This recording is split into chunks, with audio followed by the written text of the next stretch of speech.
শুভ সকাল বন্ধুরা, কেমন আছেন আপনারা? নিশ্চয়ই ভালো আছেন। আর আমি চলে আসলাম আর প্রতিদিনের মতোই চশমাতে হাত দিলাম। আমি বারবার আমার মুখের দিকে দেখে আর ভাবি এটা কি আমার হ্যাবিট হয়ে গেছে চশমাতে হাত দেওয়া। এই শুরু করছি আজকের রান্না। আমি কাজল বলছি, গোপুর নাম্বার রান্নাঘর থেকে। আজকে আপনাদের রান্নাটা দেখাবো। আজকে হচ্ছে আমার, দেখুন এই যে বেটে নিয়েছি, শিল্পেতে বেটে নিলাম রসুন, আদা আর কাঁচা লঙ্কা, পেঁয়াজ কেটে নিয়েছি, ধনে পাতা নিয়েছি কেটে, আর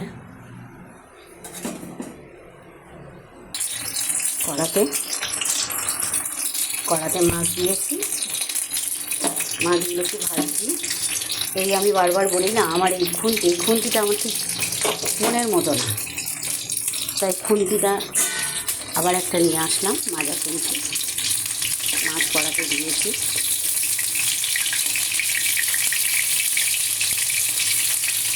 দেখুন মাছ ভাজছে।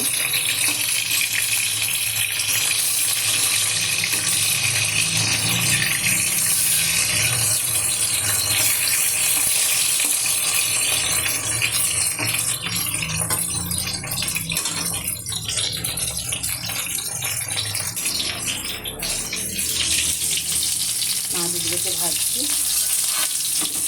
তুলে নিলাম।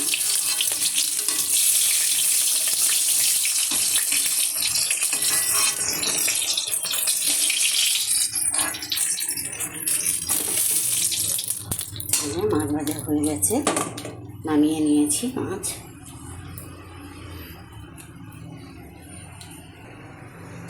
কড়াইতে দিয়ে দিলাম গোটা গরম মশলা, একটু জিরে। আমি কিন্তু তেজপাতাটা দিইনি। দিয়ে দিলাম এক মুঠো পেঁয়াজ, একটু আস্তে করে দিই। মাছটাকে এখান থেকে সরিয়ে রাখলাম।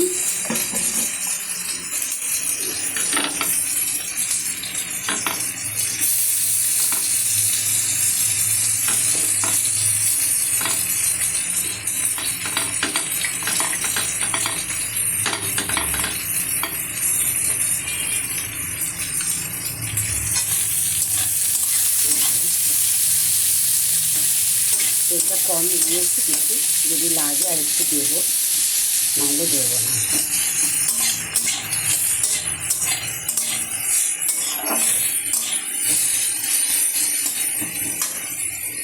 তো কড়াটা নরম হয়ে আসুক।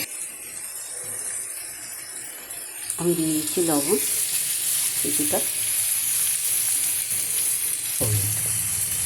এখন অল্প একটু দিই, আবার পরে লাগলে দেবো।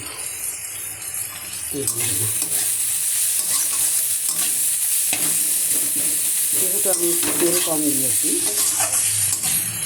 সেহেতু একটু আস্তে দিতে হবে।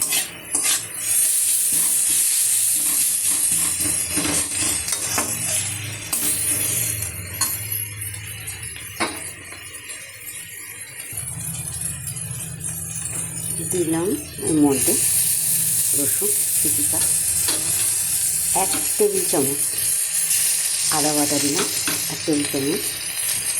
কাঁচা লঙ্কাগুলো আমি এখনও দিইনি, কেননা এই কড়াইতে দিলে এত বিষম লাগবে যে আমি কথাই বলতে পারবো না আপনাদের সাথে, সেই জন্য দিলাম না। এটাকে ভাজছি, কম তেলে হচ্ছে রান্নাটা, পুরোপুরি কম তেলে। এটা দিয়ে আমি মশলাটা দিয়ে আদা রসুনটাকে চাপা দিয়ে দিলাম।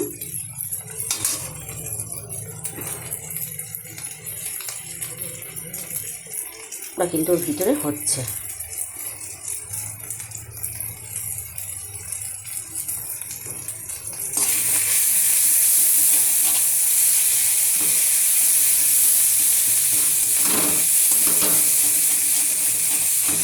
ও খালি আমাকে বলবে যে কম তেলে রান্না যায় না। আমি আজকে কম তেলে রুই মাছের কালিয়া করছি। আমাকে বলে গেছে, বললাম যে ঝাল করতে, কিন্তু আমি করিনি। না করে কালিয়া করছি।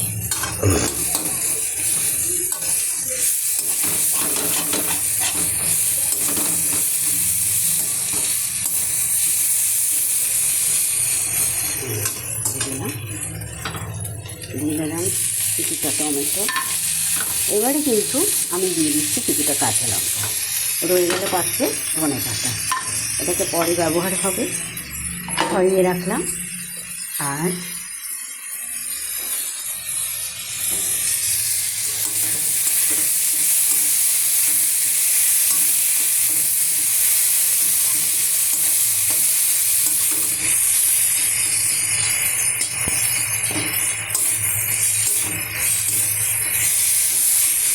একটা স্ট্যান্ড কিনতে পারছি না, তারপরে একটা স্ট্যান্ড কিনতে পারলে তাহলে একটু ভিডিওটা ঠিকঠাক করে দেখানো যায়। আমি যদি কড়ার দিকে তাকাই আমার ক্যামেরা সরে কড়ার সাইডে হয়ে যায়।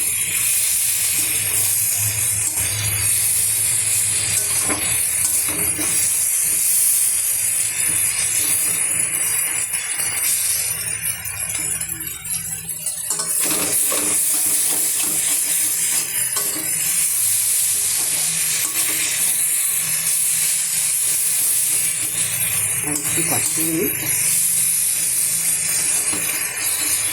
তারপরে আলুগুলো তুলবো। আলুগুলো সিদ্ধ করে নিয়েছি। সিদ্ধ না করে নিলে আমাদের তো অসুবিধা, সিদ্ধ করে জলটা ফেলে দিলে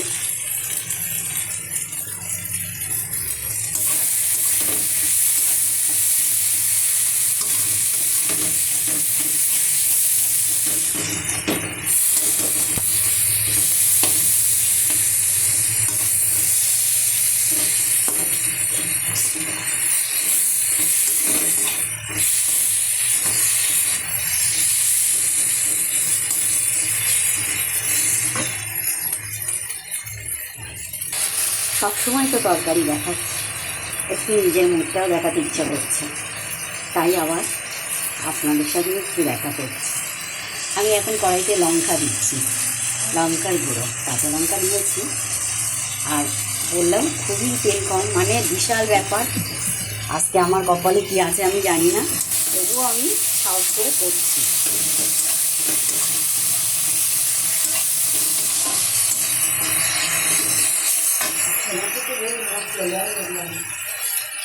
এই যে মশলাটা কষিয়ে দিই, দেখুন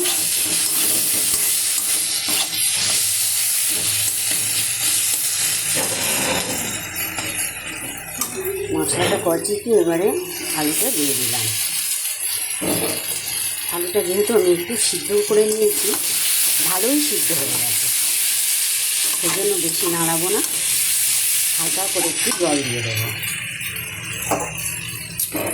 এই দিয়ে দিলাম হালকা করে একটু জল, আলুটার সঙ্গে মশলাটা মেশানোর জন্য।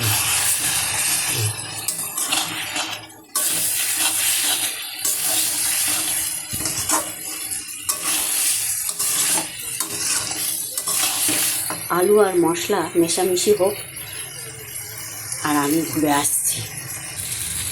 এই যে দেখুন কষাটা কেমন হয়েছে, ঠিকঠাক হয়েছে। গাঙ্গুলিদা আপনি কি দেখছেন আমার রান্না? তাহলে দেখুন আমি এখনও টমেটোর জামা কাপড় আলাদা করতে পারিনি, এই তরকারির মধ্যেই রয়ে গেছে। কষার মধ্যে একটু দিয়ে দিলাম জিরের গুঁড়ো। আপনি দেখেন কি না আমি জানি না, কিন্তু আমি আপনার রান্না সব দেখি আর ভীষণ ভালো লাগে। আমি অত লাইক শেয়ার এটা সেটা কিছু করতে পারি না, কিন্তু আমি দেখি।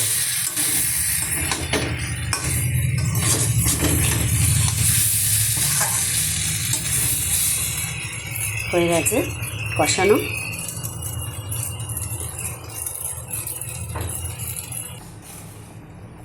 এবারে আমি কড়াইতে মাছগুলো দিয়ে দিলাম, যেহেতু সিদ্ধ করা আলু তাই মাছটা একটু আগাম দিলাম, মাছটা ফোটা দরকার ভালো করে।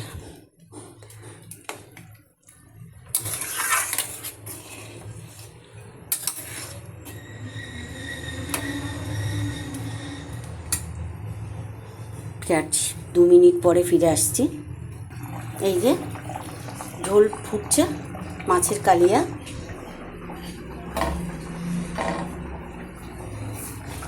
কড়াইতে দিয়ে দিচ্ছি কিছুটা ধনেপাতা।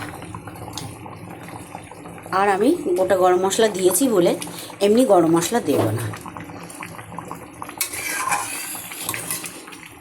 দেখুন একদম এই ঝোলটা আমি রান্না করেছি, মাছের কালিয়াটা করলাম, কতটা কম তেল, মাছটা ভালোভাবে ভেজেছি ভালো তেল দিয়ে, কিন্তু তরকারিটা খুব সুন্দর। দাঁড়ান,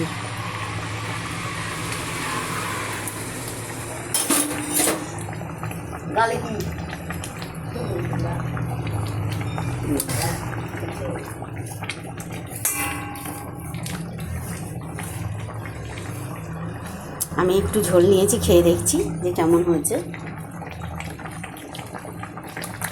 ঠিক আছে, সুন্দর হয়েছে। আর যতদিন আপনারা না খাবেন, খারাপ হলেও আমি বলবো ভালো হয়েছে। আপনারা আসুন, এসে খেয়ে দেখে যান যে কেমন হয়েছে। আচ্ছা, আপনাদের কিভাবে নিমন্ত্রণ করলে আসবেন বলুন তো? আমি যদি একটু জানি তাহলে সেভাবেই নিমন্ত্রণ করব। ঠিক আছে, আমি ফিরে আসছি পরের রান্না নিয়ে। ততক্ষণ আমার সাথে থাকবেন, ভালো থাকবেন। টাটা।